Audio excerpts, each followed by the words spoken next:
In the ancient kingdom, there lived a young king named Vikramaditya. He wasn't born into royalty. He fought his way to the throne with nothing but his wit and bravery. His dream was to build an empire that would be remembered for generations, a kingdom that would stand tall above all others. Vikramaditya was ambitious, and that ambition soon led him to face one of the fiercest kings in the neighboring lands, King Rudra of Arnavga. Rudra was known for his cunning strategies and relentless armies. Despite this, Vikramaditya was determined to defeat him and expand his kingdom. So, the battle lines were drawn. Vikramaditya's forces marched forward, and in his heart, he knew victory was within reach.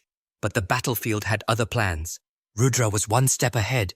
He had anticipated Vikramaditya's every move, and before long, the young king's forces were surrounded. His soldiers, confident at first, began to fall one by one. Vikramaditya was forced to retreat. His heart weighed heavy with the sting of defeat. As he returned to his palace, wounded and broken, the reality of his failure hit him harder than any blow on the battlefield. For days, he remained in silence, locked away from his people, plagued by doubt. Had he been too proud? Was he even fit to rule? These questions consumed him. You see, failure is something we all experience in life, whether we're kings or ordinary people. But what we do after failure, that's what defines us. If this story resonates with you so far, take a moment to hit that like button and subscribe to VeilSpeak, where we share more stories that inspire and uplift. Now, let's continue. As the days passed, Vikramaditya remembered a lesson his father once taught him. A king is not measured by his victories, but by how he rises from defeat. These words stirred something deep within him. Vikramaditya realized that this loss didn't have to be the end. It could be the beginning of a new chapter.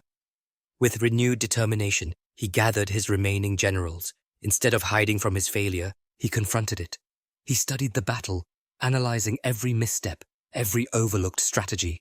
He sought wisdom from his advisors and warriors who had faced defeat before. Vikramaditya spent months rebuilding his army, but more importantly, rebuilding himself. He knew that if he was to reclaim his honor, he had to be stronger and wiser than before. This time, he wasn't just fighting for glory, he was fighting for redemption. When the moment came, Vikramaditya's army was ready, but his victory wasn't achieved through sheer force. No, he had learned from his failure. Instead of charging headfirst into battle, he waited, studied his enemy, and struck at the perfect moment. King Rudra, overconfident from his previous win, was caught off guard. Vikramaditya's army overwhelmed him, and the once invincible King Rudra was forced to surrender. Vikramaditya's people hailed him as a hero, but they did not see the real victory, the victory over his own doubts and fears. Vikramaditya had learned that failure is not the end of the road. It is, in fact, the foundation upon which true success is built. The story of King Vikramaditya teaches us an important lesson. Failure is not something to fear. It's something to embrace, to learn from. Just like Vikramaditya, we all face setbacks, but it's how we rise from those setbacks that defines us. So the next time you stumble or fall, remember that every failure brings you one step closer to success. You are not defined by your defeats, but by how you rise after them.